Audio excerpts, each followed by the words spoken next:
I know చాలా మందికి Niloufer cafe ఒక మంచి ఎమోషన్. అండ్ నాలాగా నైట్ షిఫ్ట్స్ చేసే వాళ్ళకి అసలు నియర్ బైలో నిలోఫర్ కేఫ్ ఉండే టైం ఉంటే పక్కా చాయ్ తాగిపోతారు. అస్సలు పోకుండా మ్యాక్సిమం ఎవరు ఉండరు. నిజంగా అట్లాంటి వాళ్ళు ఎవరైనా ఉంటారా? మీరే చెప్పండి. ఉంటే కామెంట్ సెక్షన్లో చెప్పేయండి. And that too when you have a good friends around you ఇంకా మంచిగా అనిపిస్తుంది. మంచి బాతాకాన్ని వేసుకుంటూ టీ తాగుతూ అండ్ బన్ అస్సలు మిస్ అవ్వకూడదు. టీ ప్లస్ బన్ కాంబినేషన్ చాలా బాగుంటుంది కదా. అసలు నచ్చిన వాళ్ళు ఎవరు ఉండరు. And that too I know life is tough when you're doing night shifts అని చాలామంది అన్నప్పుడు ఏమనుకునేదాన్ని. అసలు నిజంగా నైట్ షిఫ్ట్ చేస్తున్నప్పుడు ఏంట్రా బాబు జీవితం, అసలు ఏం చేస్తున్నాం జీవితంలో అన్న ఒక ఫీలింగ్ ఆటోమేటిక్గా వచ్చేస్తుంది.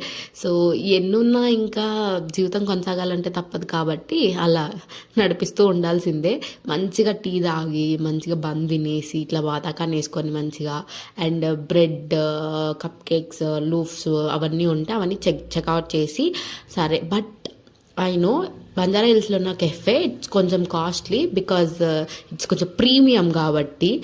అండ్ నాకు తెలిసి నాకైతే నాన్ ప్రీమియమే మంచిగా అనిపిస్తుంది ఎప్పుడు. అండ్ నీలోఫర్ వాళ్ళు కస్టమైజ్డ్ కేక్స్ కూడా స్టార్ట్ చేశారు.